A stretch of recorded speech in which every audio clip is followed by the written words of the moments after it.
Shri Dattatray urban multi-state cooperative credit society limited Akola या संस्थेची सुरुवात 1994 रोजी आजपासून 39 वर्षापूर्वी शिवर सारख्या लहानशा गावातून सुरू होऊन या संस्थेचे कार्यक्षेत्र पूर्वी जिल्हास्तरीय होते। त्यानंतर या संस्थेला बहुराज्यस्तरीय दर्जा प्राप्त होऊन 2015 पासून मल्टीस्टेट महाराष्ट्र व कर्नाटक राज्याच्या क्षेत्राकरिता भारत सरकारने मान्यता दिली।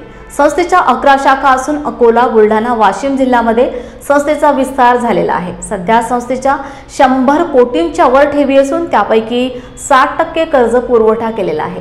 संस्था अनेक सामाजिक तथा शैक्षणिक व आरोग्याच्या दृष्टीने अनेक उपक्रम राबवित असून अकोल्यातील अग्रगण्य संस्था म्हणून संस्थेची महत्त्वाची भूमिका आहे। या दोन्हीही अमेंडमेंट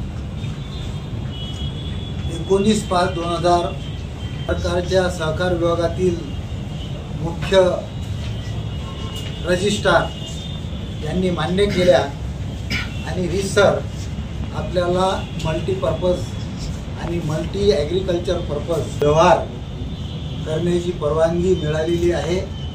अतिशय चांगली आहे। याची माहिती देण्यासाठी मुद्दामून आपल्याला या ठिकाणी म्हणजे पतसंस्था बँकिंग तर आहेच, पण इतरही क्षेत्रामध्ये तुम्ही कार्यरत होऊ शकता, तुम्ही काम करू शकता। आणि त्याचबरोबर आहे तो बहुतांश कृषी भाग आहे, कृषी व्यावसायिक आहे, व्यवसाय करू शकता।